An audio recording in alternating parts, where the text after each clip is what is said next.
तो यार, कैसे हो ड्रैगन बॉल के चाहने वालों। दोस्तों, फाइनली एनिमे सागा का एपिसोड 11 आ चुका है और आज के इस वीडियो में हम एनिमे सागा के एपिसोड 11 को कंटिन्यू करेंगे और देखेंगे कि आगे इस मांगा में क्या होता है। वीडियो में आगे बढ़ने से पहले मैं तुम सभी को सजेस्ट करूंगा कि अगर तुम मेरे चैनल पर नए हो और अभी तक तुमने एनिमे सागा के प्रीवियस चैप्टर या एपिसोड नहीं देखे हैं तो मैं तुम सभी को सजेस्ट करूंगा तुम सभी सबसे पहले उनको जाकर चेकआउट करो ताकि स्टोरी लाइन तुम सभी को एकदम बेहतरीन तरीके से समझ में आए। तो चलो मेरे भाई लोग, बिना किसी देरी के अपनी आज की इस वीडियो को शुरू करते हैं। तो कहानी की स्टार्टिंग में हम रुशिगामा को देखते हैं। रुशिगामा वेजिटा को बहुत ज्यादा ध्यान से देख रही होती है। तभी रुशिगामा कहती है, इस इंसान का तो बॉडी स्ट्रक्चर काफी ज्यादा अलग है नॉर्मल ह्यूमन से। क्या यह किसी और देश का है? यह देखने में तो यहाँ का नहीं लग रहा है। तभी रुशिगामा की नजरें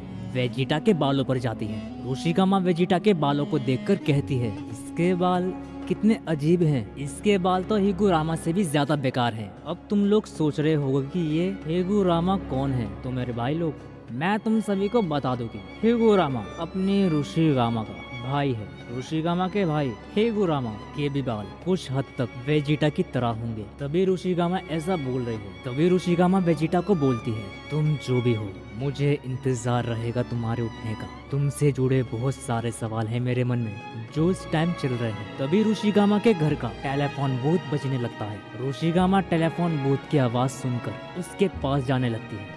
वह वहां जाकर उस कॉल को रिसीव करती है और हेलो बोलती है। तभी वहां से वो शख्स बोलता है जिसने रुशिगामा को कॉल करी होती है, रुशिगामा, मैं दाइजा बोल रहा हूँ। तभी रुशिगामा बोलती है, पापा, क्या यह आप हो? तभी दाइजा रुशिगामा के जवाब में बोलता है, हाँ, यह मैं हूँ रुशिगामा। तभी हम सभी को पता चलता है कि दाइजा और कोई नहीं बल्कि रुशिगामा का फादर है। तभी दाइजा घबराते हुए बोलता है, बेटा, तुम ठीक तो हो ना? इस टाइम तुम कहाँ पर हो और फादर कहाँ पर हैं? तुम दोनों साथ में तो हो ना? तभी रुशिगामा बोलती है, रिलैक्स पापा, रिलैक्स, मैं ठीक हूँ और मैं इस टाइम घर पर हूँ। तभी दाइचा बोलता है, और फादर वो कहाँ पर हैं? तभी दाइचा के जवाब में रुशिगामा बोलती है, डैड, ग्रैंडफादर भी ठीक है, मैं भी ठीक हूँ और यहाँ पर सब ठीक है। तभी रुशिगामा दोबारा बोलती है, डैड, आप इतने परेशान क्यों लग रहे हो? आखिर हुआ क्या है? तभी दाइचा रुशिगामा के जवाब में बोलता है, क्या तुमको सच में नहीं पता कि इस टाइम क्या चल रहा है? तभी रुशिगामा बोलती है,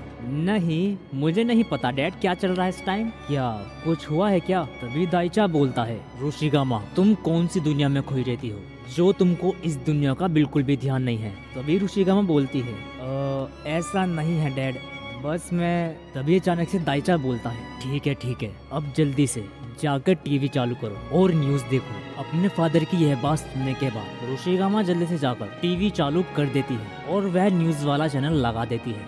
जैसा ही रुशिगामा ऐसा करती है, एकदम से रुशिगामा का फेस के एक्सप्रेशन चेंज हो जाते हैं। रुशिगामा न्यूज़ में तबाही ही तबाही देख रही होती है। तभी रुशिगामा के फादर दाइचा बताते हैं कि पूरा का पूरा शिबुया बर्बाद हो चुका है। शिबुया में हर जगह तबाही ही तबाही है।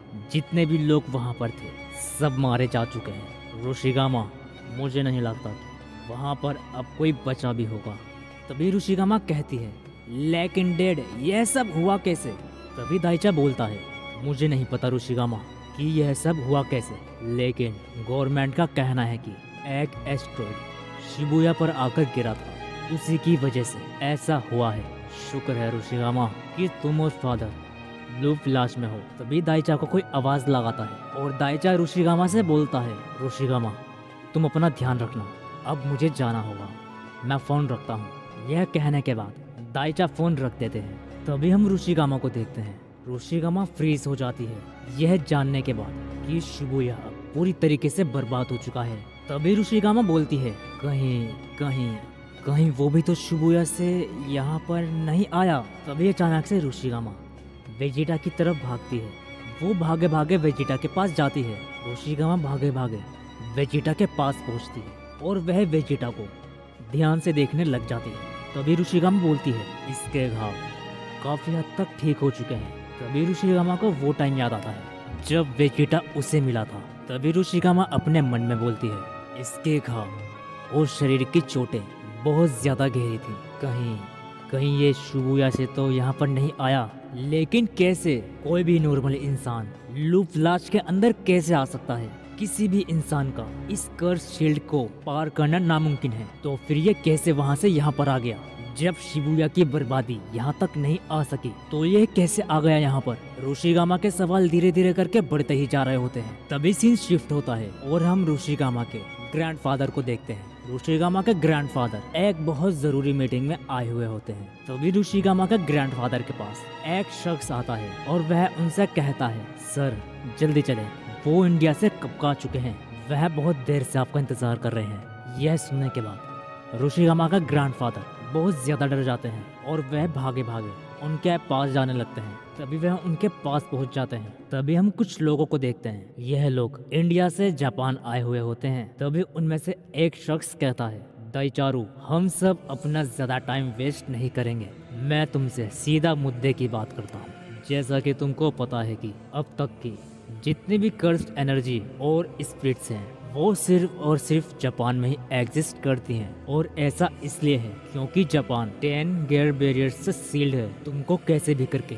इस 10 गेयर बैरियर्स को हटाना होगा। तुमको तुम्हारी मुंह मांगी रकम मिलेगी, जितना तुम चाहते हो हम तुमको उसका 50 गुना देंगे, लेकिन तुमको कैसे भी करके 10 गेयर बैरियर्स को हटाना होगा। तभी रोशिगामा के ग्रैंडफादर दाइचुरु बोलते हैं, जितना आसान तुम समझ रहे हो उतना आसान नहीं है ये 10 गेयर बैरियर्स, कोई मजाक नहीं है। तभी वे शख्स कहता है, तुमको जिस भी चीज की जरूरत है हम तुमको देंगे, लेकिन यह काम तुमको ही करना होगा। तभी दाइचारू बोलता है, तो ठीक है मैं करूंगा, लेकिन इसके लिए मुझे उसकी मदद चाहिए। तभी वो शख्स बोलता है, किसकी मदद? तुमको जिसकी भी मदद चाहिए हमें बताओ, हम पूरी करें। तभी दाइचारू बोलता है, सुकुना की। और मेरे भाइयों, इसी के साथ आज का चैप्टर का यहीं पर एंड होता है। मेरे भाइयों, तुम सभी मुझको बताओ कि मेरी एक्सप्लेनेशन तुम सभी को समझ में आती है भी या नहीं, या अगर मेरी कोई मिस्टेक है तो तुम उसको मुझे बताओ ताकि मैं उसको करेक्ट कर सकूं। और तुम सभी ये मुझे कमेंट में ज़रूर से बता के जाना, जो मैं स्टोरी कंटिन्यू कर रहा हूँ वो तुमको प्रॉपरली समझ में आ भी रही है या नहीं, या तुमको उसमें मज़ा आ भी रहा है या नहीं। अब तुम सभी का एक ही क्वेश्चन रहता है कि भाई तुम डेली वीडियोस क्यों नहीं डालते? तो यार उसके भी कुछ रीजंस हैं। हो सका तो मैं अपनी आने वाली वीडियोस में तुम सभी को बता दूंगा। यार मैं तुमसे अपनी हर दिल की बात शेयर करूंगा, क्योंकि यार तुम मेरे भाई लोग हो, ठीक है ना। और जाने से पहले एक बात हो, कल को चैनल पर सुपर सैयन 8 गोकू की वीडियो आने वाली है। अगर तुम थोड़ा भी इंटरेस्ट रखते हो सुपर सैयन 8 में या इसकी स्टोरी लाइन में, तो तुम वीडियो चेक कर सकते हो, जो कि कल को अपलोड हो जाएगी। मेरे भाइयों, कमेंट में अपने हालचाल जरूर से लिख कर जाना। और इसका एपिसोड 12 अगले मंडे को आएगा। तो तब तक के लिए मिलते हैं मेरे भाई, तब तक के लिए सायुनारा।